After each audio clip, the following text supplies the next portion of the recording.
चैनी अपने दोनों दोस्त रॉबिन और यून के साथ बैठी है। यहाँ खुलासा होता है कि चैनी को एक ऐसी बीमारी है जो टर्मिनल स्टेज पर है और वह बहुत जल्द मरने वाली है।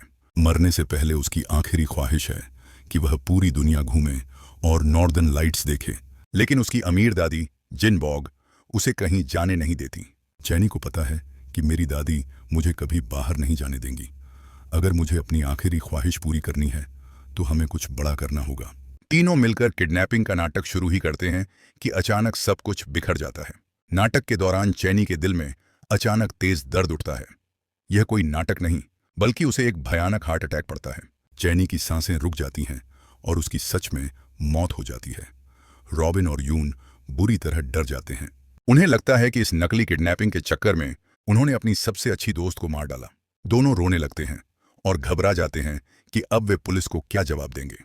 ये दोनों चैनी की बॉडी को ठिकाने लगाने के लिए उसे एक गड्ढे में फेंकने जा रहे होते हैं। तभी जोंग नाम का एक लड़का, जो एक सरकारी क्लर्क होता है, वहां जांच करने आता है। ये दोनों उसके डर से उस ट्रॉली को छोड़ देते हैं और चैनी की बॉडी सीधे एक गंदे गड्ढे में जाकर गिर जाती है।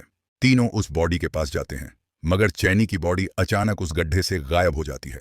इसी बीच वहां पुलिस भी आ चुकी होती है। वो क्लर्क वाला लड़का बताता है कि इन दोनों ने एक लड़की को मारा है और इस गड्ढे में फेंक दिया था, और मुझे लगता है कि इनके तीसरे साथी ने चैनी की बॉडी गायब कर दी।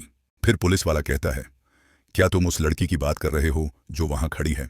क्लर्क एक बार देखता है और कहता है, हाँ, मैं उसी लड़की की बात कर रहा हूं। लेकिन जैसे ही क्लर्क दोबारा पलटकर देखता है, वह डर कर चौंक जाता है। चैनी बिल्कुल जिंदा उसके सामने खड़ी होती है। चैनी का एक दोस्त उसे दोबारा जिंदा देखकर बेहोश हो जाता है। असल में उस गड्ढे में गिरने की वजह से इन तीनों दोस्तों के अंदर कुछ अजीबोगरीब और अनोखी सुपरनेचुरल पावर्स आ जाती हैं, क्योंकि वह एक वेस्ट केमिकल था जिसने इन लोगों के शरीर में रिएक्शन कर दिया। इनकी सुपर पावर अगले पार्ट में बताता हूं। चैनल को सब्सक्राइब कर दो।